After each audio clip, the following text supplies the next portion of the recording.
بالله من شرور أنفسنا ومن سيئات أعمالنا من يهده الله فلا مضل له ومن يضلل فلا هادي له وأشهد أن لا إله إلا الله وحده لا شريك له وأشهد أن سيدنا ومولانا محمدا عبده ورسوله الذي أرسله الله بالحق بشيرا ونذيرا وداعيا إلى الله بإذنه وسراجا منيرا أشهد أنه صلى الله تعالى عليه وسلم بلغ الرسالة ونصح الأمة وكشف الأمة وجلى الظلمة وجاهد في سبيل الله وعبد ربه حتى أتاه اليقين. اللهم صل على سيدنا محمد وعلى آل سيدنا محمد وبارك وسلم. اللهم صل وسلم على رسولك الكريم وآله الطاهرين. رب اغفر وارحم وأنت خير الراحمين. السلام عليك أيها النبي ورحمة الله وبركاته. اللهم صل على سيدنا محمد وعلى آل سيدنا محمد كما صليت على إبراهيم وعلى آل إبراهيم إنك حميد مجيد. اللهم بارك على سيدنا محمد وعلى آل سيدنا محمد كما باركت على إبراهيم وعلى آل إبراهيم إنك حميد مجيد. أما بعد فأعوذ بالله من الشيطان الرجيم. بسم الله الرحمن الرحيم. إن الله وملائكته يصلون على النبي يا أيها الذين آمنوا صلوا عليه وسلموا تسليما. الصلاة والسلام عليك يا رسول الله وعلى آلك وصحبه يا حبيب الله. الصلاة والسلام عليك يا رحمة للعالمين وعلى آلك وصحبه يا شفيع مولانا سبل ختم الرسول مولا کل وہ صلی اللہ علیہ وسلم، وہ صلی اللہ علیہ وسلم دانائے سبل ختم الرسول مولا کل، جس نے غبار راہ کو بخشا فروغ وادی سینا. نگاہ عشق و مستی میں وہی اول وہی آخر، نگاہ عشق و مستی میں وہی اول وہی آخر، وہی قرآن وہی فرقان وہی یاسین وہی طٰہٰ. الصلاة والسلام علیکہ یا رسول اللہ وعلی آلک وصحبہ یا حبیب اللہ. محمد سید الکونین والثقلین والفریقین من عرب ومن عجب، والحبیب الذی ترجى شفاعته لكل حول من الأحوال مقتحم. الصلاة والسلام علیکہ یا رسول اللہ وعلی آلک وصحبہ یا حبیب اللہ. وأحسن منك لم تر قط عینی وأكمل منك لم تلد النساء، خلقت مبرأ من كل عیب كأنك قد خلقت كما تشاء. الصلاة والسلام عليك يا رسول الله وعلى آلك وصحبه يا حبيب الله. يا صاحب الجمال ويا سيد البشر، يا صاحب الجمال ويا سيد البشر، من وجهك المنير لقد نفر القمر، لا يمكن الصلاة كما كان حقه بعد خدا بزرگ توئی. قصہ مختصر. آپ حضرات بہت ہی خوش نصیب ہیں، بہت ہی بلند اقبال ہے کہ ہر جمعے کو اس نظامی مسجد میں تشریف لاتے ہیں. کس لیے؟ اپنے پیارے رسول کی پیاری باتیں سننے کے لیے. میں بھی اپنے آپ کو خوش نصیب سمجھتا ہوں کہ اپنے رسول کی پیاری باتیں سنانے کے لیے اس مقام پر رب نے مجھے منتخب بھی فرمایا، مقرر بھی فرمایا.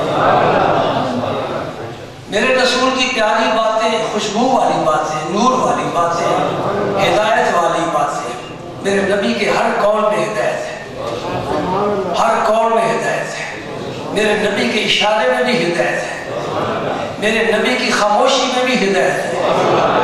اور بولے تو سبحان اللہ موتی جھڑتے ہیں، خاموش رہیں تو خوشبو پھیلتی ہے۔ اس نبی پاک کی باتیں ہر ایک نہیں سنتا۔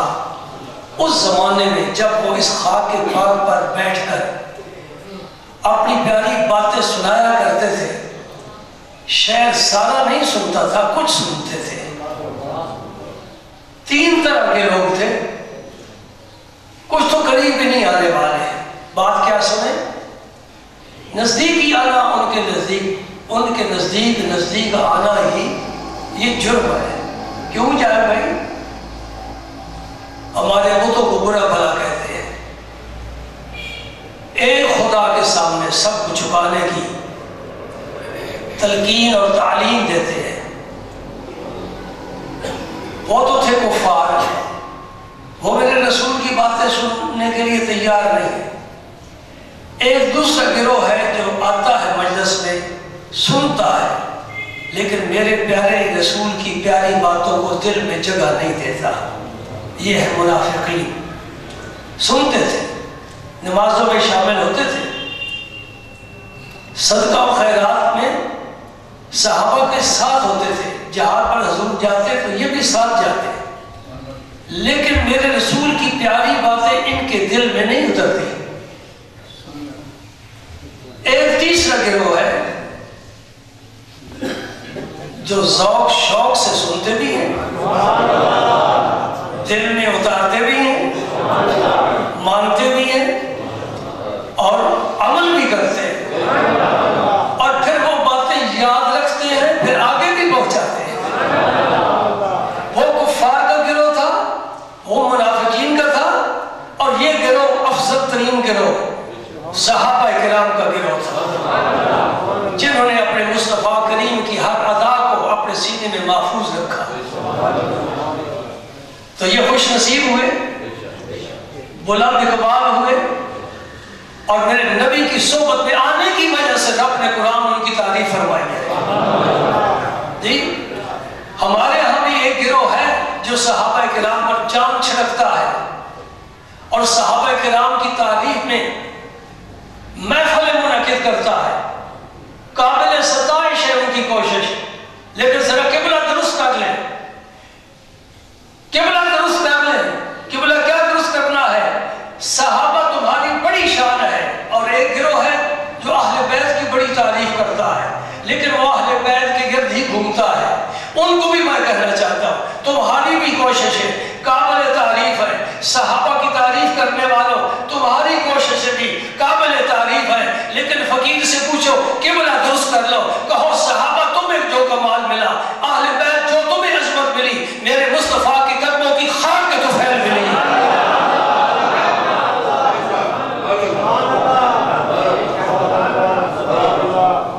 ہم ان لوگوں میں سے نہیں ہیں جو صحابہ کی عظمت کے گیت گائے اور مصطفیٰ کو بھول جائیں۔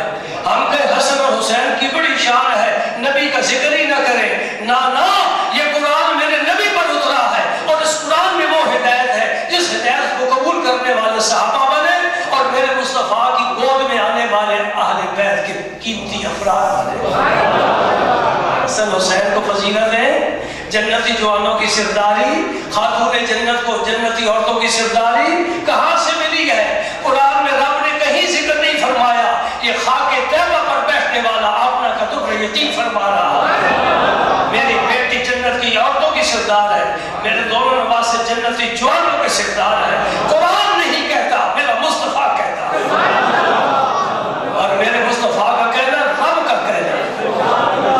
میرا نبی بولتا ہی نہیں جب تک میرا رب نہ کہے، وما ينطق عن الهوى ان هو الا وحی یوحی۔ نہیں بولتا میرا مصطفیٰ، نہیں نطق ان کا حرکت میں آتا، جنبش لب آتی ہی نہیں ہے جب تک میں نہ آرڈر کروں، حکم نہ دوں، اشارہ نہ کروں، پیغام نہ بھیجوں، میری منشا نہ ہو تو بولتا نہیں۔ لہذا اس کا بولنا میرا بولنا ہے۔ میں عالم غیب میں ہوں، تو وہاں تک نہیں پہنچ سکتا، یہ عالم شہادہ میں ہے۔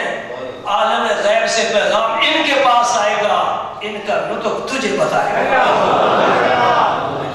یہ ہے وہ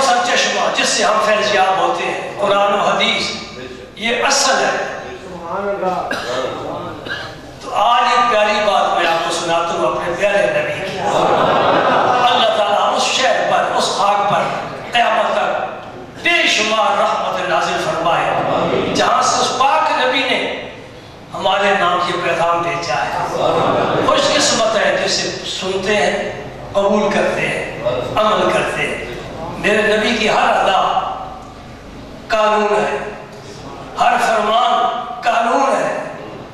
سبحان اللہ، سبحان اللہ۔ آج روایت کرنے والے وہی پیارے خادم، آپ تو سب کو نام یاد رکھیں، میرے آقا کے خادم خاص حضرت انس رضی اللہ تعالی عنہ فرماتے ہیں کہ نبی کریم صلی اللہ علیہ وسلم ایک دن حضرت سعد بن عبادہ کے پاس تشریف لائے۔ یہ انصار کے ایک قبیلے کے سردار ہے سعد بن عبادہ، ایک ہے سعد بن ابی وقاص، وہ بھی بڑے غلام، بڑے غلام۔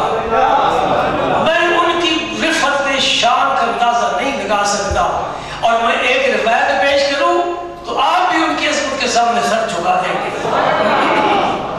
سبحان اللہ۔ غزوہ احد ہے،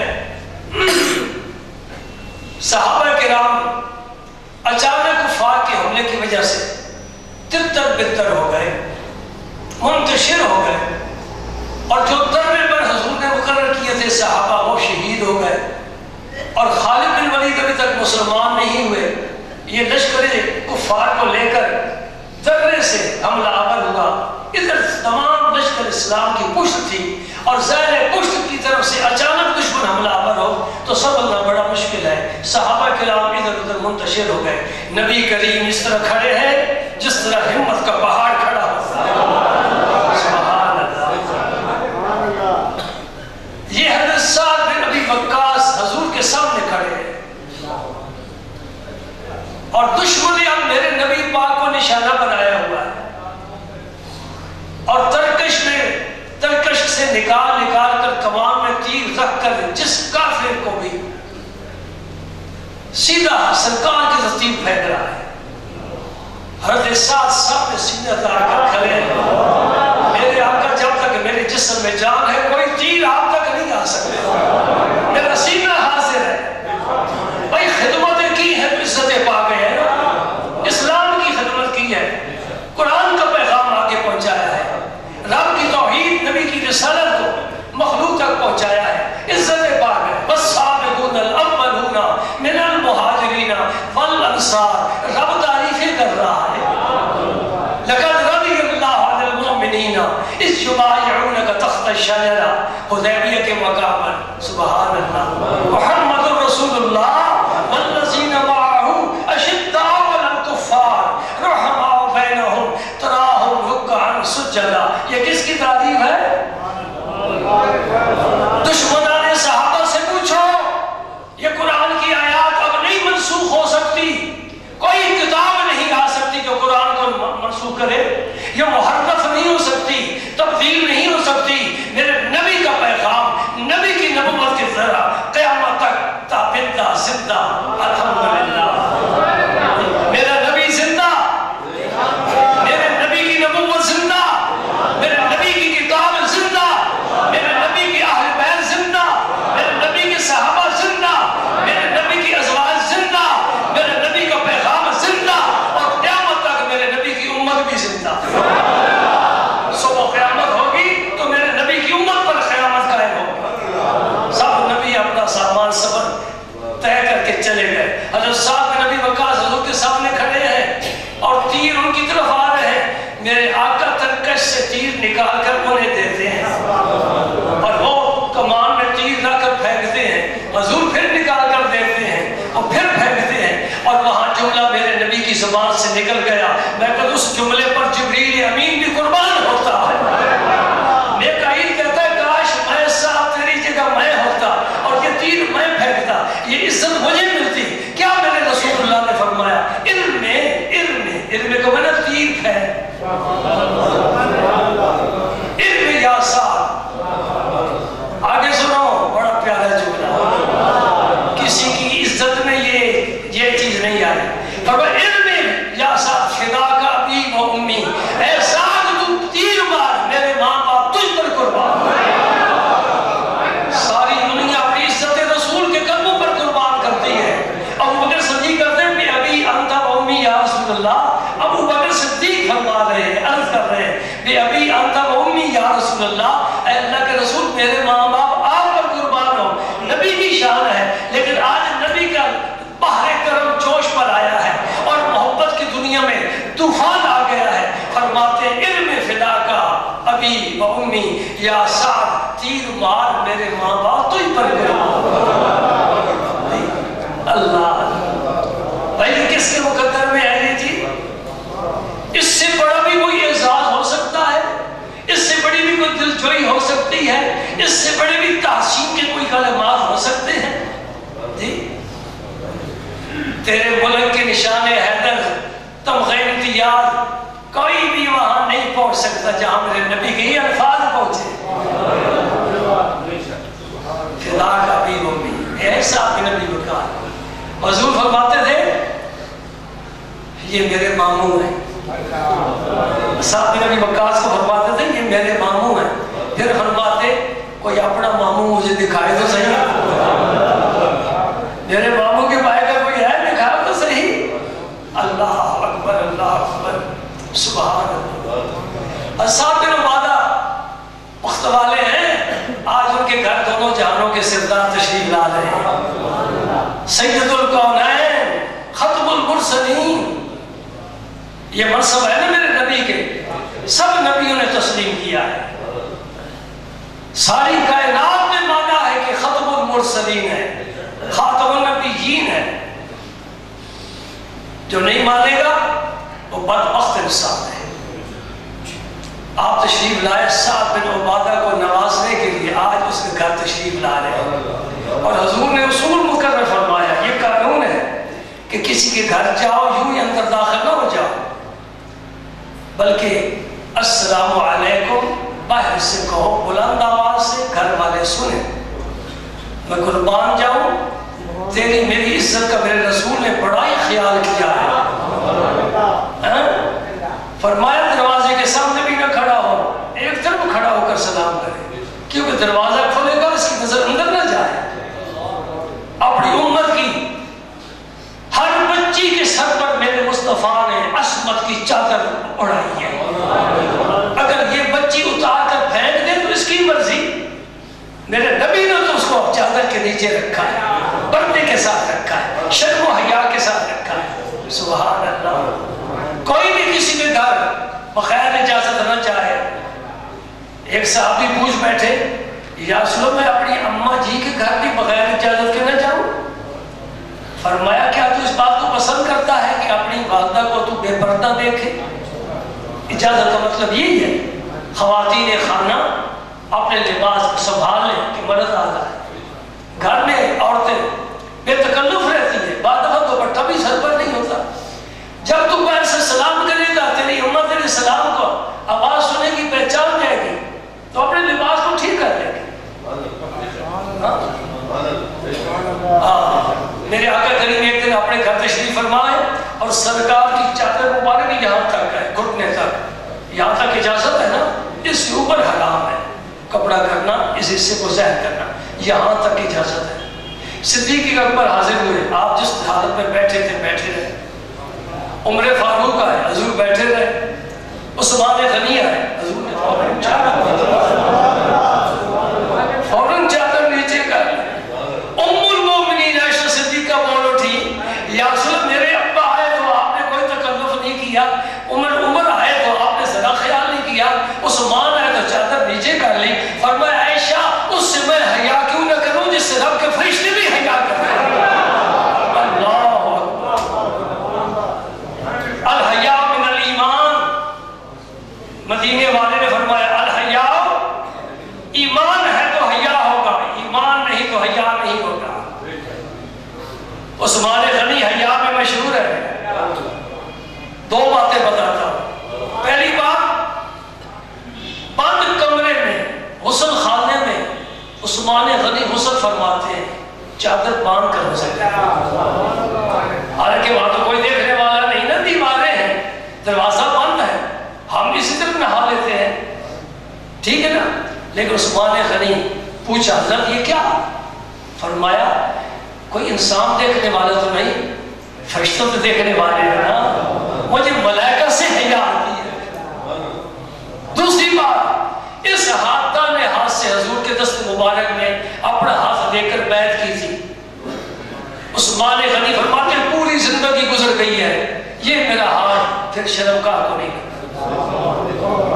جس ہاتھ نے نبی کے جسم کو مس کیا ہے شرمگاہ کو نہیں لگا۔ مجھے حیا آتی ہے ادھر رسول اللہ کے ہاتھ میں ہاتھ آئے، ادھر میری شرمگاہ میں ہاتھ جائے۔ اللہ اکبر، عرش پر بھی جھنڈے گڑ گئے، عثمان غنی کے حیا کی۔ ابو بکر سے صداقت ختم، عمر پر عدالت ختم، عثمان غنی پر حیا اور سخاوت ختم، اور حیدر کرار پر شجاعت ختم۔ یہ رب کے رسول کی تقسیم ہے، کسی کو کوئی تمغہ دے رہے ہیں، کسی کو کوئی تحفہ دے رہے ہیں۔ یہ ساری کرنیں اس سورج کی ہیں، جب لوٹتی ہیں تو سورج کی طرف جاتی ہیں۔ بادل کے ساتھ سورج کے سامنے بادل آ جائے تو سورج کی روشنی اور شعاع کدھر جاتی ہے؟ فوراً بھاگ کر لوٹ کر سورج کی طرف چلی جاتی۔ میرے نبی کی سب شعائیں، سمجھے نہیں سمجھے، اس امت میں جتنی شعائیں ہیں ہدایت کی، نور کی، اور سراج المنیرہ کی شعائیں ہیں۔ خیر کرم میں چمکے تب بھی وہی، بغداد میں چمکے تب بھی وہی، اجمیر میں چمکے تب بھی وہی، پاک پتن میں چمکے تب بھی وہی۔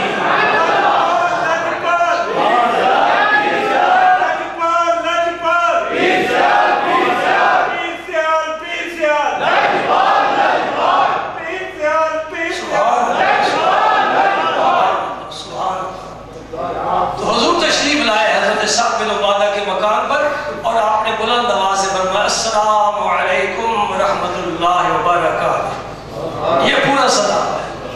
السلام علیکم 10 نیکیاں لے گا، ورحمۃ اللہ کہے گا 20 نیکیاں لے گا، 7 مبارکات کو شامل کرنے تو 30 نیکیاں لے گا۔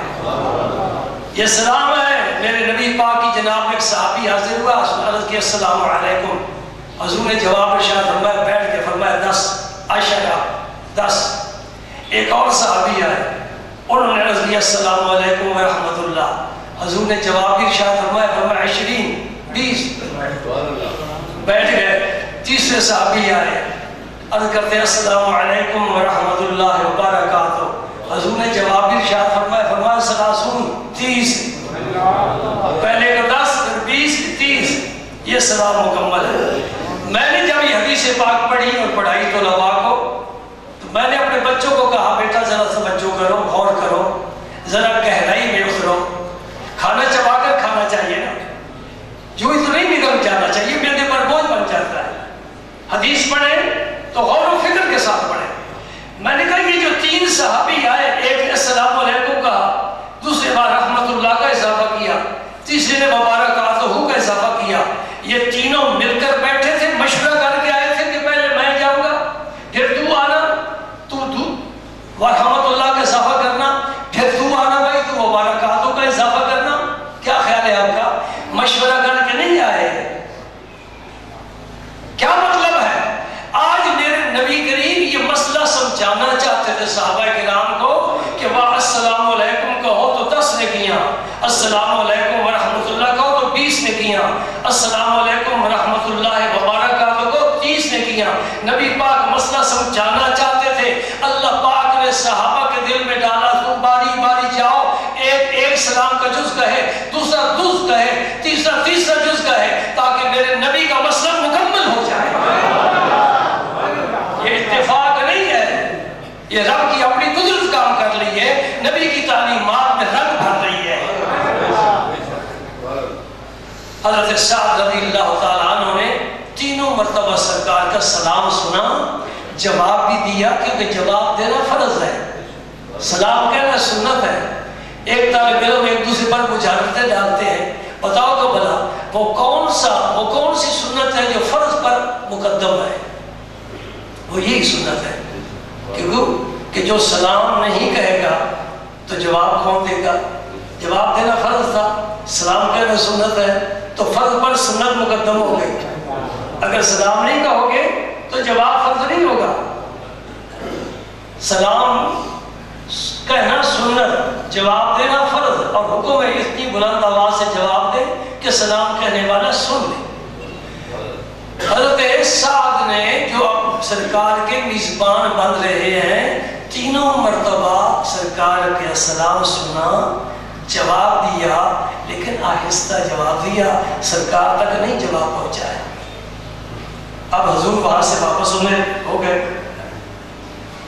فراجہ نبی صلی اللہ علیہ وسلم آپ واپس ہو گئے۔ یہی قانون بن گیا کہ 3 دفعہ سلام کرو، گھر سے آواز نہ آئے تو سمجھ لو کوئی مصروفیت ہے، وہ مجھے اجازت نہیں دے سکے، دل میں میل لے کر نہ واپس جاؤ، واپس چلے جاؤ، خواہ مخواہ دروازہ نہ گھومتے رہو، گھنٹی نہ بجاتے رہو، پھر کسی وقت آ جائے گا، کوئی بات نہیں۔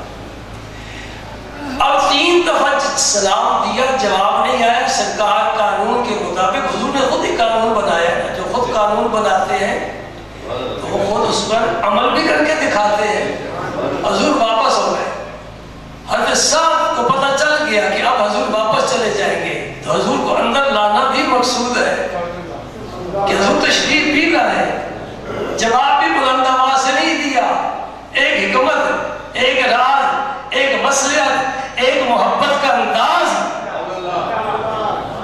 پیچھے گئے، سرکار کو واپس لائے، یا رسول اللہ واپس تشریف لائیے، میرے ماں باپ پر قربان، یہ الفاظ ہیں، یا رسول اللہ بے ابی انت و امی، میرے ماں باپ آپ پر قربان۔ اور اپنے جیسا سمجھتے تو نہیں، آپ آپس میں ایک دوسرے کو تو نہیں نہ کہتے، کیونکہ آپس میں ایک دوسرے کو اپنے جیسا سمجھتے ہو، تو صحابہ نبی پاک کو اپنا جیسا نہیں سمجھتے تھے، نبی سمجھتے تھے۔ رسول اللہ کو کیا سمجھنا چاہیے؟ اللہ کا رسول سمجھنا چاہیے، لا الہ الا اللہ محمد الرسول اللہ صلی اللہ علیہ وسلم۔ رب نے یہی تعارف کرایا ہے، یہ تمہارے رسول ہیں، اور قبر میں بھی یہی جواب دو گے تو پھر نجات ہوگی۔ انہیں کیا سمجھنا ہے؟ عائشہ صدیقہ نے زندگی بھر رسول اللہ کو اپنا شوہر کہہ کر نہیں پکارا، رسول اللہ کہہ کر پکارا ہے۔ خاتون جنت نے کبھی اپنا ابا کہہ کر نہیں پکارا، رسول اللہ کہہ کر پکارا ہے۔ علی مرتضیٰ حضور نے اپنا بھائی فرمایا، بڑی عزت عطا فرمائی، بڑی بے تکلفی ہے، کبھی بھائی کہہ کر نہیں پکارا، یا رسول اللہ بے ابی انت و امی، میرے ماں باپ پر قربان، یا رسول اللہ ما سلمت تسلیما الا هي باذنی، حضور نے جو بھی سلام فرمایا ہے نا میں نے سنا ہے، وَلَقَدْ رَدَّتُ عَلَيْكَ وَلَمْ أُسْمِعْكَ، میں نے جواب دیے ہیں لیکن میں نے آپ تک جواب آپ کا نہیں پہنچایا، جواب دیا ہے آپ تک نہیں پہنچایا۔ اب معذرت کا انداز دیکھو، اور جو جواب بلند آواز سے نہ دینے کی وجہ ہے وہ محبت والی وجہ ہے۔ کیوں نہیں دیا؟ کہ اگر میں پہلی دفعہ جواب دے دیتا نا تو یہ ہے دعا، السلام علیکم ورحمۃ اللہ وبرکاتہ، یہ دعا ہے۔ نبی پاک اپنے امتی کو، غلام کو، صحابی کو دعا دے رہے ہیں، رب کی تجھ پر سلامتی بھی نازل ہو، رحمت بھی نازل ہو، برکت بھی نازل ہو۔ اگر میں جواب دے دیتا تو 2 دعاؤں سے میں محروم ہو جاتا۔ میں نے جواب نہیں دیا تاکہ نبی مجھے بار بار سلام کرے، بار بار نبی کی دعا میں شامل حال ہے۔ آپ پتہ چل گیا نا کہ کیوں جواب نہیں دیا؟ جی سبحان اللہ۔ پھر حضور کی خدمت میں کشمش پیش کی، سوکی جسے کہتے ہیں میوہ، یہ گھر میں ہوگا نا، وہ حضور کی خدمت میں پیش کیا۔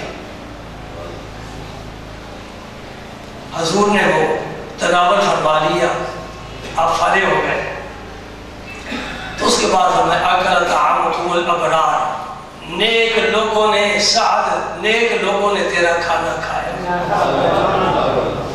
تو خوش قسمت ہے، تیرے مقام میں ابرار بیٹھے، ابرار، سید الابرار، ابرار نے تیرا کھانا کھایا۔ وَسَلَّتْ عَلَيْكُمُ الْمَلَائِكَةُ، اور میرے آنے کی وجہ سے فرشتوں نے تجھ پر رحمتوں کے پھول چھڑکے ہیں۔ سبحان اللہ۔ میرے رسول اللہ کن کن حقائق سے پردہ اٹھا رہے ہیں، کسی کو کوئی پتہ نہیں کیا ہوتا ہے، نبی گھر میں آ جائے تو کیا ہوتا ہے، رسول اللہ بتاتے ہیں سید الابرار گھر تشریف لائے، صلت علیکم الملائکہ، فرشتے تجھ پر اپنی رحمتوں اور برکتوں کے پھول قربان کرتے ہیں۔ وَأَفْطَرَ عِنْدَكُمُ الصَّائِمُونَ، اور روزہ داروں نے تیرے ہاں روزہ صارحین حدیث کی حضور نے یہ دعائیہ کلمات دیے کہ ایسا تیرا کھانا ہمیشہ لوگ نیک لوگ ہی کھاتے رہے، ایسا تجھ پر ہمیشہ فرشتے رحمتیں قربان کرتے رہے، ایسا ہمیشہ تیرے پاس روزے دار روزے افطار کرتے رہے۔ یہ دعائیہ کلمات ہو سکتے ہیں۔ حدیث پاک تو ختم ہوگی، تھوڑا سا تبصرہ 5 منٹ ہے۔ میں حضرت سعد بن عبادہ سے عرض کرتا ہوں، حضرت والا یہ جو آپ نے 3 دفعہ سلام کا جواب آہستہ دیا ہے، یہ کس کتاب میں لکھا ہوا ہے؟ کیا اللہ نے فرمایا ہے؟ رسول اللہ نے فرمایا؟ نہیں۔ پھر ایسا کیوں کیا تم نے؟ تو میرے ساتھ کیا جواب دیتے ہیں؟ اور سارے مسئلے کتابوں سے نہیں ہوتے، کچھ محبت بھی ہے اور وہ سینے میں ہوتی ہے۔ جی مسئلہ سمجھے نہیں سمجھے؟ سارے مسئلے کتابوں سے حل نہیں ہوتے، محبت بہترین استاد ہے۔ ہاں انگوٹھے چومتے ہو، کیوں چومتے ہو؟ کس کتاب میں لکھا ہوا ہے؟ مولوی جی مسئلہ پوچھنے کی ضرورت نہیں ہے، یہ محبت کی بات ہے۔ پوچھو چومتا کیوں ہے؟ محبت کی وجہ سے یا بغض و عناد کی وجہ سے؟ اگر بغض کی وجہ سے نبی سے بغض ہے تو بے ایمان ہے، اگر محبت سے چومتا ہے تیرا فعل اللہ کی جناب میں مقبول ہے۔ میرے نبی پاک نے ایک سریہ بھیجا، ایک دستہ، اس کا ایک سپہ سالار بنایا۔ جب وہ دستہ واپس آیا تو صحابہ نے عرض کی یا رسول اللہ یہ جو ہمارے سپہ سالار تھے یہ جب بھی نماز پڑھاتے تھے تو نماز میں جو سورت بھی پڑھتے تھے قرآن پاک کی کل شریف ضرور پڑھتے تھے، حالانکہ ایسا آپ نے کبھی بھی نہیں دیکھا۔ ایک ہی کوئی سورت پڑھ لیتے ہیں کافی ہے، لیکن یہ ہر رکعت میں جو بھی سورت پڑھتے ہیں اس کے بعد کل شریف ضرور پڑھتے ہیں۔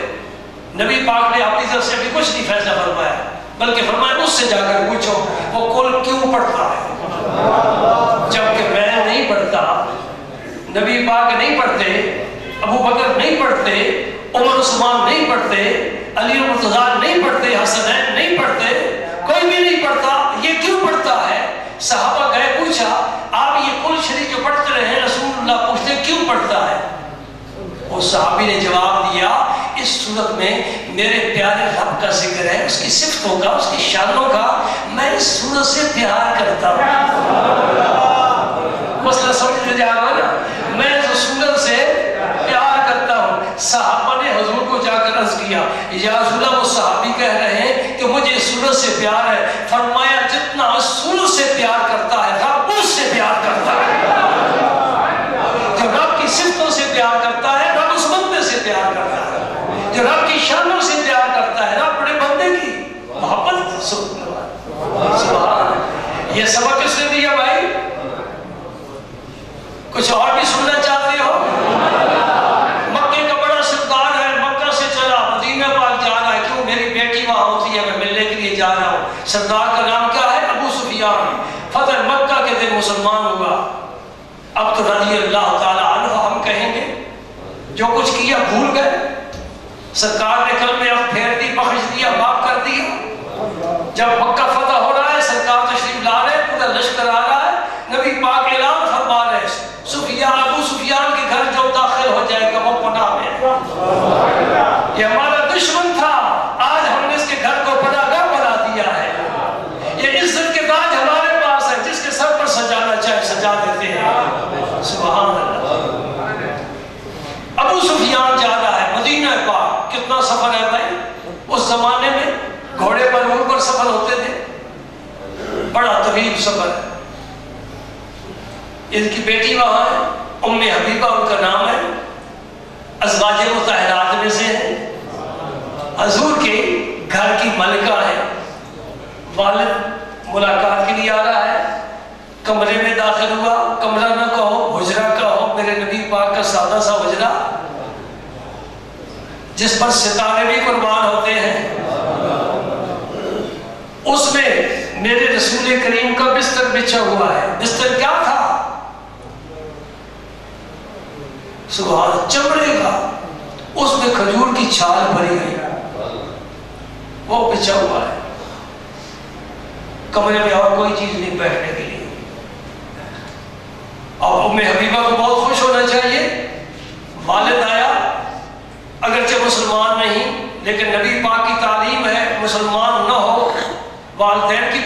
عزت اور خدمت کرو. سبحان اللہ، کیسی پیاری تعلیم ہے. ماں باپ مسلمان نہیں ہے، بیٹا مسلمان ہے لیکن ہے تو باپ ان کی وجہ سے دنیا میں آیا. میرے رسول اللہ کی تعلیم ہے کہ ان کی بھی عزت کرے، خدمت کرے. اب ام حبیبہ کے لیے تو بڑی خوشی کا موقع ہے نا. تو باپ بھی کوئی عام نہیں ہے، مکے کے سرداروں میں شمار ہوتا ہے اور مکہ مکرمہ سے چل کر آیا، اتنا دور کا سفر طے کر کے آیا ہے. ام حبیبہ نے کیا کیا؟ فوراً بستر میرے نبی کا اٹھا دیا. ابا جی زمین پر بیٹھو. حیران رہ گئے ابو سفیان، یہ کیا تم نے کیا ہے؟ ام حبیبہ جواب دیتی ہے. وہ جواب کتاب کا نہیں ہے، وہ سینے کا جواب ہے، وہ محبت کا جواب ہے، آشکارا جواب ہے. عرض کرتی ہے ابا جی تم ناپاک ہو، میرے مصطفیٰ کا بستر پاک ہے، میں پاک بستر پر ناپاک کو بیٹھنے نہیں دوں گی. انما المشرکون نجس، قرآن کہتا ہے مشرک کو آب زمزم سے غسل دو، کوثر و تسنیم سے غسل دو. مشرک نجس ہے، نجس ہے. مومن جنابت کی حالت میں بھی پاک ہے. مومن نجس ہو سکتا ہی نہیں، یہ ظاہری حالت ہے، وقتی حالت ہے. مومن اندر سے پاک ہے، مشرک اندر باہر سے ناپاک ہے. حضرت ام حبیبہ فرماتی ہے میرے نبی کا بستر پاک ہے، میں تمہیں نہیں بیٹھنے دوں گی. اس واقعے کو سامنے رکھ کر اب میں ایک منظر پیش کر کے پھر اجازت چاہوں گا. حضرت عمر فاروق ہے نا، ابھی اسلام نہیں قبول کیا. آج سرکار کے متعلق بد نیت لے کر عمر آ رہا ہے. ابھی حضرت عمر نہیں بنے، فاروق اعظم نہیں بنے، امام العادلین نہیں بنے، امیر المومنین نہیں بنے، اشداء علی الکفار کے مسند پر فائز نہیں ہوئے. عمر تو پہلے بھی تھا. پہلے میں ابتدا میں یہ بات کر گیا ہوں، جس کو جو عزت اعزاز ملا ہے میرے رسول پاک کے قدموں کی خاک کے طفیل ملا ہے. اس پر نظر ہو مومن کی، وہ مومن صالح ہے، متقی ہے، پرہیزگار ہے، اللہ کی جناب میں مقبول ہے. حضرت عمر کو پتہ چلا کہ میری بہن بھی مسلمان ہوگی، بہنیں بھی مسلمان ہو گئے. پلٹے بہن کے گھر گئے. واقعی آپ نے سنا ہے، کتابوں میں پڑھا ہے. پہلے سکول کے نصاب میں بھی ہوتا تھا، اب ماشاءاللہ حکمرانوں کی کوشش محنت سے آہستہ آہستہ دینیات اور اسلامیات کا حصہ خارج ہوتا جا رہا ہے. استغفر اللہ، استغفر اللہ. آنے والی نسل اس کے لیے بہت بڑا صدمہ ہے. حضرت عمر نے خوب مارا، بہن کو مارا، بھائی کو مارا، بہنوئی کو مارا، بہن کو مارا، لہو لہان کر دیا جی. لیکن جب کلمہ حق اندر جگہ بنا لیتا ہے نا تو پھر کیا کرتے ہیں؟ جفا جو عشق میں ہوتی ہے وہ جفا ہی نہیں، ستم نہ ہو تو محبت کا مزہ ہی نہیں. پھر یہ تیر لگتے نہیں، یہ پھول لاتے ہیں. تلواریں نہیں چلتی، یہ رب کی رحمتیں برستی ہیں. پھر انہیں لطف آتا ہے زندگی کا. ایک حضرت بلال کی بات نہیں ہے، یہ داستان بڑی طویل ہے. حضرت کی ہمشیرہ صاحبہ مسکراتی ہیں، حضرت عمر فاروق کو غصہ ہوتا ہے اور غصہ آتا ہے. کیا کہتی ہیں؟ ادھانا پیارے ہنر آزمائے تو تیر آزما، ہم جگر آزمائے. عمر تیرے ترکش میں جتنے تیر ہیں ظلم و ستم کے، آج اپنی بہن پر استعمال کر کے دیکھ نبی کا نام زبان پر آتا ہے کہ نہیں آتا. میں اپنے رب کو ایک مان چکی ہوں، مر جاؤں گی اپنے رب کے ساتھ شرک نہیں کر سکتی. وہی عمر تھے جن کی آنکھیں جھک گئیں، پسینہ آ گیا، تلوار ہاتھ سے گر گئی، اندر کی دنیا بدل گئی. کچھ تو میرے مصطفیٰ نے اس کو پلایا ہے نا. یہ وہ نشہ نہیں کہ تلشی اتار دے. میرے مصطفیٰ کے میخانے سے جو شراب پیتے ہیں پھر کوئی بھی چیز اس نشے کو ختم نہیں کر سکتی. سبحان اللہ. تو حضرت عمر کہتے ہیں لاؤ وہ کتاب مجھے دکھاؤ، میں بھی پڑھوں. آپ کی مشیرہ صاحبہ بڑی جرت سے کہتی ہیں عمر تو ناپاک ہے، رب کی کتاب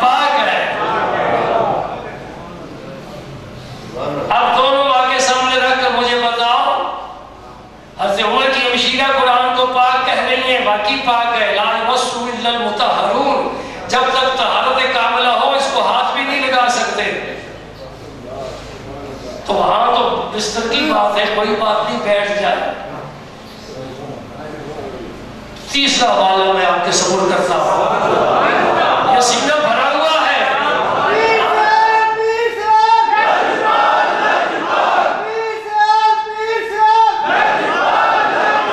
اس لیے ان لوگوں کی نگاہ میں آج دن تک زندگی گزری ہے جن کا دیکھنا بھی ادب سے، چلنا بھی ادب سے، بولنا بھی ادب سے، بیٹھنا بھی ادب سے، اٹھنا بھی ادب سے۔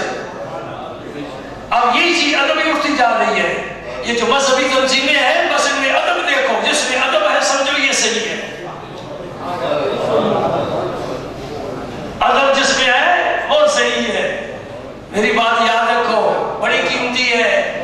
حضور کے صحابی ہیں، غلام ہے، آزاد کرتا، سفر میں حضور تشریف لے جاتے تھے تو سب کی کوئی نہ کوئی ڈیوٹی ہوتی تھی تاکہ یہ بھی اللہ کی جناب میں عزت پا جائے۔ کسی کے پاس سرانا ہے سرکار کا، کسی کے پاس نالین ہے، کسی کے پاس مسواک ہوتا ہے۔ یہ صحابی ہے، یہ سرکار کے اونٹ پر کچاوا کسا کرتے تھے، کچاوا رکھ کر رسی کے ساتھ باندھا کرتے تھے۔ ان کی یہ خدمت، جہاں سرکار اترے اونٹ کو بٹھایا، کچاوا اتار کر رکھ دیا۔ اب جب کوچ کا وقت آیا، کچاوا اٹھایا، اونٹ پر رکھ دیا، رسی کے ساتھ باندھ دیا، کس دیا۔ ایک رات جنگل میں آ گئی، میرے نبی نے جنگل کو منگل بنایا ہے۔ عرب کے صحرا میں ایسے ایسے پھول مسکرائے ہیں کہ آج دن تک دنیا حیرت میں ہے کہ یہ خوشبو کہاں سے آئی۔ مصطفیٰ کریم نے رات گزاری جنگل میں، پانی کی وہاں کمی ہمیشہ ہی ہے، اگر میں پانی کی کمی تھی۔ اب صبح سویرے کوچ کا ارادہ فرما لیا۔ یہ جو صحابی تھے جنہوں نے کچاوا کسنا تھا، رات کو ان کو بدخوابی ہو گئی۔ بدخوابی سمجھتے ہو، غسل فرض ہو گیا، پانی نہیں، کچاوا بھی کسنا ہے، جسم بھی پاک نہیں، بظاہر دل میں اتار۔ شیخ محقق عبدالحق محدث دل بھی لکھ رہے ہیں، مدارج النبوہ میں لکھ رہے ہیں۔ وہ صحابی کیا کرتے ہیں؟ بھائی اٹھا کر کچاوا رکھ دو، لکڑی کا کچاوا ہی ہے نا۔ اور بھائی لکڑی کا نہیں، یہ رسول اللہ کا کچاوا ہے۔ بس یہ نظر کا فرق ہے، نظر کا فرق ہے۔ دیکھنے والا کیا دیکھتا ہے؟ خلقتنی من نار والا خلقت من طین، اسے مٹی سے پیدا کیا ہے۔ شیطان کو آدم مٹی کا مجسمہ نظر آ رہا ہے۔ ملائکہ کیا کہتے ہیں؟ انی جاعل فی الارض خلیفہ، یہ مٹی کا پتلا نہیں ہے۔ ونفخت فیہ من روحی، رب فرماتا میں اپنی روح اس میں پھونک رہا ہوں۔ اب یہ مٹی کا پتلا نہیں ہے، اب اس میں رب کی طرف سے روح آ چکی ہے، یہ رب کا خلیفہ ہے۔ دیکھ لو بھائی، کسی کو بشر کہنا، رسول اللہ کہنا سے بڑا فرق ہے۔ بشر کہنے سے عزت نہیں ہوتی۔ اپنے باپ کو کہے کہ بشری تو ہے، پیر کو کہے کہ بشری تو ہے، استاد کو کہے بشری تو ہے تو بشر ہی، لیکن یہ لفظ مدح والا نہیں ہے۔ اس لیے رب نے کہا تم کہو، میں بھی نہیں کہتا۔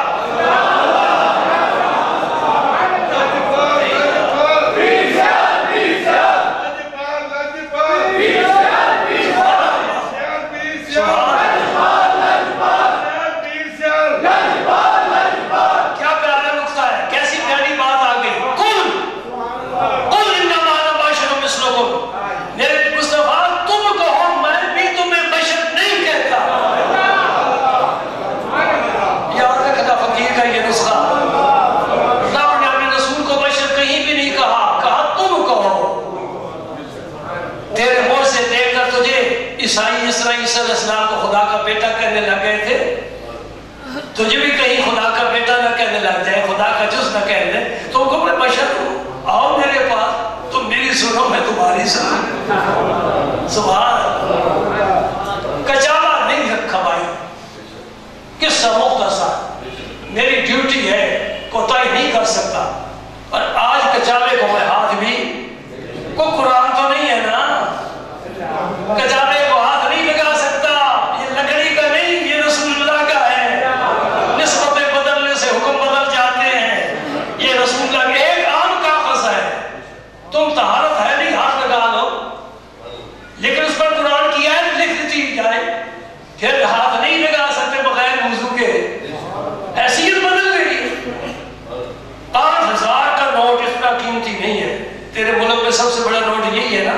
5,000 کروڑ اتنا قیمتی نہیں ہے، امریکہ کا ڈالر اتنا قیمتی نہیں ہے، انگلینڈ کا پاؤنڈ اتنا قیمتی نہیں ہے جتنا ایک حرف قرآن پاک کا لکھا ہوا ہو وہ مقدس ہے۔ ایک حرف سادہ کا اخباری کاغذ پر، سب سے گھٹیا کاغذ پر ایک حرف قرآن پاک کا لکھا ہو تو اسے ہاتھ نہیں لگا سکتا جب تک تجھے طہارت نہ ہو۔ یہ لکڑی کا نہیں ہے، یہ رسول اللہ کا ہے، اور یہ بات سمجھو، یہ لکڑی کا نہیں ہے، یہ رسول اللہ کا ہے۔ بھائی کسی کی منت کی صحابی کی، آج میری جگہ تو ڈیوٹی دے، آج کچاوا تو کس دے، اچھا میں کس دیتا ہوں، ایک ہی جگہ دوسرا کام کر لیتے۔ سرکار تشریف فرما ہو گئے، اونٹ اٹھا سفر روانہ ہو گئے، جہاں جا کر سرکار گزرے نا اس کو بلایا، فرمایا آج کچاوا تو نے نہیں کسا، اور محبت والے ہاتھ کچھ اور ہوتے ہیں، ان کا فعل کچھ اور ہوتا ہے، وہ پہچانے جاتے ہیں۔ فرمایا آج تو نے کچاوا نہیں کسا، یا رسول اللہ میں معذرت کرتا ہوں، میرا جسم پاک نہیں تھا۔ ایک نشان تو قائم ہو گیا نا، جھنڈا گڑ گیا نبی کی ادب کا، جو ادب کرے گا کامیاب ہے۔ مولا روم نے اس لیے رب سے توفیق مانگی تھی، از خدا خواہیم توفیق ادب، کوئی شے ہے نا ادب، اب خدا سے ادب کی توفیق مانگتے ہیں، کیوں؟ بے ادب محروم مان از فضل رب، جو بے ادب ہے وہ رب کے فضل سے محروم ہے۔ ادب ایک تاج ہے لطف خدا کا، تو رکھ سر پر جہاں چاہے چلا جا۔ طرق العشق کلھا آداب، ادب النفس ایھا الاصحاب۔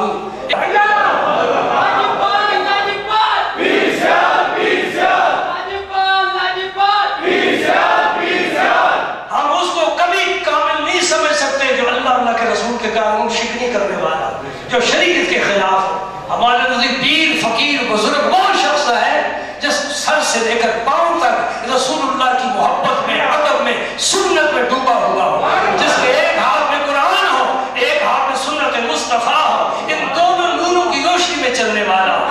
سنو، دہلی کہاں ہے اور پانی پت کہاں ہے؟ دہلی کہاں ہے، پانی پت کہاں ہے؟ پانی پت میں بزرگ ہے ابو علی قلندر، دنیا ان کی معتقد ہے وہ قلندر اس سے کہتے ہیں، لوگوں نے مشہور کی ہے دنیا میں 2.5 قلندر ہوئے، پتہ نہیں کن لوگوں سے یہ سبق سیکھا ہے، یہ ایک منصب ہے۔ قلندر اس کو کہتے ہیں جس پر عشق الہی کا غلبہ ہو اور اس کا اپنی کوئی ہوش نہ رہے۔ مجذوب الگ ہوتا ہے، قلندر الگ ہوتا ہے، عشق الہی کا غلبہ ہے، اس غلبے میں کچھ پتہ نہیں، صوم و صلات کے پابند، یاد رکھنا شریعت کے پابند، سبحان اللہ، ان کی لبیں بڑھ گئی۔ حضور نے کیا فرمایا ہے؟ داڑھی بڑھاؤ لبیں کٹاؤ، تو حکم ہے یہ کنارہ جو نا ہونٹ کا یہ ہمیشہ ننگا رکھنا چاہیے۔ ابو علی قلندر اس مستی کے عالم میں شب و روز گزرے ہیں اور یہ لبیں بڑھ گئے۔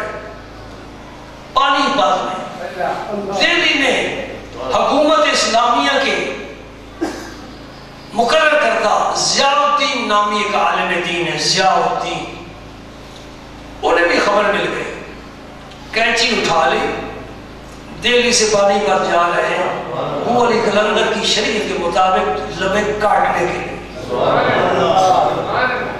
توجہ ہے آپ کی کہ نہیں ہے؟ اور تم تعویذوں کے لیے، دم درود کے لیے، جی منتر جنتر کے لیے ہر ایک کے دروازے پر، خواہی عیسائی ہے تب بھی اس کے دروازے پر عورتوں کا ہجوم ہے، بے ایمان لوگوں کے دروازوں پر، بے ایمان ہے، خود خدا کے غضب کا مستحق ہے، گمراہ ہے، وہ تیرے لیے شفا کا باعث کیسے بن سکتا ہے؟ یہ امتحان ہے، رب عرش والا دیکھتا ہے کہ میرا بندہ میرے نگانے کے بعد جا رہا ہے، دیکھو اس کا ایمان سلامت رہتا ہے کہ نہیں رہتا۔ ہم نے کبھی نہیں سوچا، عورتیں جا رہی ہیں، صبح سویرے ناشتہ بچوں کو کرایا، تیار کر کے سکول بھیج دیا، پرس گلے میں لٹکایا اور چلی گئی، جی اللہ ذرا حساب کرنا جی۔ اس بدبخت کو اپنا پتہ نہیں، ایمان سے معلوم ہے تیرا حساب کیا کرے۔ حضرت ضیاء الدین رحمت اللہ علیہ دہلی سے کینچی حضرت ابو علی قلندر کی داڑھی مبارک کو پکڑ لیا اور ان کی لبوں کو کاٹا، پھر پاتلی پان سے واپس دے دیا ہے، اس لیے کہ یہ مرکز ہے، یہ مرجع خلائق ہے، لوگ اس کا طواف کرتے ہیں، اس کا عقیدت کا نام بھرتے ہیں۔ اگر یہ خلاف شرع کام کرے گا کل اس کے مرید جان بوجھ کر لبے بڑھاتے رہیں گے۔ بس میرے دوستوں میری بات یاد رکھو، میں تو اس شخص کا بھی قائل نہیں ہوں جو پہلے بائیں پاؤں میں جوتا پہنے، میں بھی اسے بھی تسلیم کرنے کے لیے تیار۔ میں نے ایک ایسے شخص کو ہمیشہ کے لیے چھوڑ دیا جو بزرگی کا دعویدار تھا، صاحب علم بھی تھا، بزرگوں کی اولاد بھی تھا، صرف اس لیے چھوڑا ہے کہ میں نے دیکھا ہے اس نے جوتا پہلے باروں پاؤں پہنا، میں نے تجھے شریعت کا پتہ ہی، تجھے طریقہ کا پتہ ہی۔ خواجہ بایزید بستامی رحمۃ اللہ علیہ ایک بزرگ کی ملاقات کے لیے تشریف لے گئے، بارہا آپ کو میں نے سنایا واقعہ، سمجھو دل میں جگہ دو۔ اس نے قبلہ روح دھوکا ہے، بایزید بستامی ملاقات کیے بغیر واپس آ گئے، کہا جو ادب قبلے کا نہیں کر سکتا وہ شریعت کا ادب نہیں کر سکتا، یہ اس قابل نہیں ہے کہ میں اسے ملاقات کروں۔ بڑا نازک معاملہ ہے، بڑا نازک معاملہ ہے۔ آج آپ ان پیروں کے طواف کرتے ہیں جن کی داڑھی بھی چڑھ، گونچھے بھی چڑھ، نماز بھی غیر، دین بھی غیر، ایمان بھی غیر۔ وہ بابا جی بڑے پہنچے ہوئے ہیں، پہنچا ہوا ہے، جنید بغدادی نے کہا ہے، ہاں تو پہنچا ہوا ہے، کہاں؟ دوزخ میں۔ دوستوں اللہ کے رسول کا قانون سامنے رکھو۔ پتہ ہے وہ کیا کہتے ہیں اپنی محفلوں میں؟ اور جی مولویت کیا پتا، اور بدبختہ جس کے پاس قرآن و حدیث ہے اسے پتہ نہیں، تجھے پتہ ہے بھنگ پینے والے کو، بے ایمان کو، تو نے کبھی طہارت ہی نہیں کی۔ اور یہ جو جاہل پیر ہے انہیں استنجا کرنے کا طریقہ نہیں آتا۔ الحمدللہ میری 3-4 پشتوں سے میں پیروں کی اولاد میں سے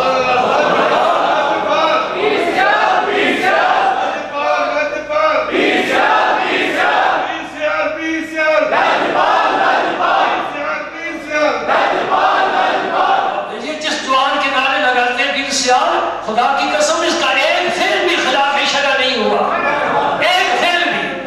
ایک دفعہ ایک عالم آئے کہ نے سنا ہے تم سوا کرتے ہو، قوالی سنتے ہو، خلاف شرع کام کرتے ہو۔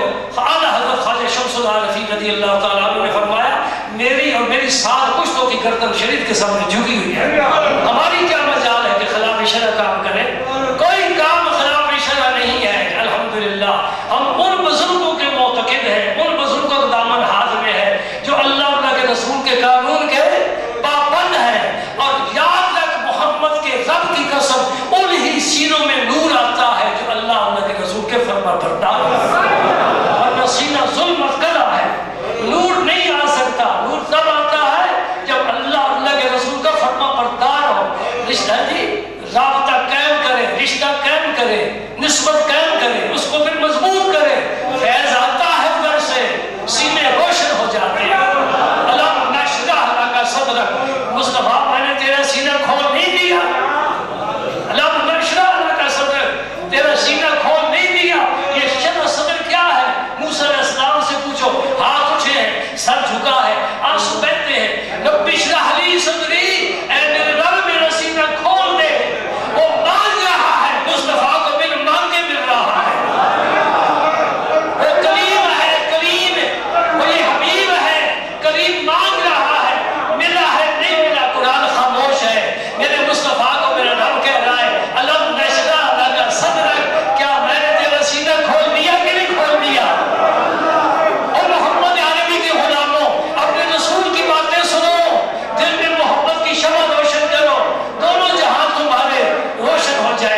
مسلمانوں کا لباس پہن کر آ جاتا ہے، اندر زنار باندھا ہوا ہے، وہ زنار یہ ان کا یہودیت کا شعار ہے، اوپر سے لباس مسلمانوں کا، آ کر بیٹھ جاتا ہے۔ آپ بات فرما رہے ہیں، میں تمہیں بتانا چاہتا ہوں، افمن شرح اللہ صدرہ للاسلام فہو علی نور من ربہ، جس سے اللہ تعالیٰ شرح صدر فرماتا ہے اسے ایک نور دیتا ہے۔ یہ انبیاء کرام کے طفیل امت کے اولیاء کو ملتا ہے۔ خواجہ جنید بغدادی سید الطائفہ ہے، بات فرما رہے ہیں، یہودی اپنے آپ کو چھپا کر آ کر بیٹھ جاتا ہے، اور جب بات ختم ہوتا ہے اٹھ کھڑا ہوتا ہے، کہتے ہیں یہ حدیث پاک کا معنی سمجھاؤ، فرمایا پڑھ حدیث، حدیث ہے اتقوا فراست المومن فإنه ينظر بنور اللہ۔ فراست کہاں ہوتی ہے؟ جس میں نور آنکھ میں ہوتا ہے، فراست دل میں ہوتی ہے، نور عالم شہادہ کا مشاہدہ کرتا ہے، اور یہ دل والا نور عالم غیب کا مشاہدہ کرتا ہے۔ تبھی حضور نے فرمایا ہے، عائشہ جبریل بیٹھے ہیں تو یہ سلام کہہ رہے ہیں، عائشہ صدیقہ رضی اللہ عنہا، رسول اللہ آپ دیکھ رہے ہیں میں تو نہیں دیکھ رہی۔ جنید بغدادی نے فرمایا اتقوا فراست المومن، مومن کی فراست سے بچو، فإنه ينظر بنور اللہ، وہ اللہ کے نور سے دیکھتا ہے۔ فرمایا اس کا معنی کیا ہے؟ معنی نہیں بتایا، اسے معنی آتا تھا یہودی کو۔ فرمایا اس کا معنی یہ ہے زنار توڑ کفر چھوڑ مسلمان ہو جائے۔ سبحان اللہ، زنار توڑ، وہ کپڑوں کے اندر ہے، کیا پتا ہے اندر کیا ہے؟ زنار توڑ کفر چھوڑ، پڑھ کلمہ پڑھ کے مسلمان ہو گیا۔ اب وہ یہودی دوسرا سوال کرتا ہے، حضور میں بڑے بڑے بزرگوں کی خدمت میں، علماء کی خدمت میں گیا ہوں، میں نے حدیث کا معنی پوچھا ہے، مجھے کسی نے جواب نہیں دیا۔ فرمایا جواب سب کو معلوم تھا، تجھے سب نے پہچانا ہے، لیکن لوح محفوظ پر تیرے اسلام لانے کا بھی وقت نہیں آیا گا۔ سونے پر سہاگا، فرمایا تیرے سینے پر ہی صرف نظر نہیں ہے، اس محمد کے غلام کی لوح محفوظ پر بھی نظر ہے۔ میں دیکھ رہا ہوں کہ تیرے اسلام لانے کا وقت آ چکا ہے، پڑھ کر لوح محفوظ است پیشانی ہے یا مولا حضور نے رکھا۔ فرماتے لوح محفوظ ایک تو وہ ہے نا، لیکن اس کا سارا عکس میرے یار کی پیشانی میں ہے۔ جب یار کی پیشانی پر نظر جاتی ہے، اے لکھائے تو جواب ہر سوال، ہزاروں سوال لے کر جاتا ہوں، جب تیرا دیدار ہوتا ہے سارے سوالوں کا جواب مل جاتا ہے۔ لوح محفوظ است پیشانی ہے یار۔ اللہ تعالیٰ مجھے بھی اور آپ کو بھی عقائد حقہ پر ثابت قدم رکھے، حضور کی سنت کی پیروی نصیب فرمائے، اور یا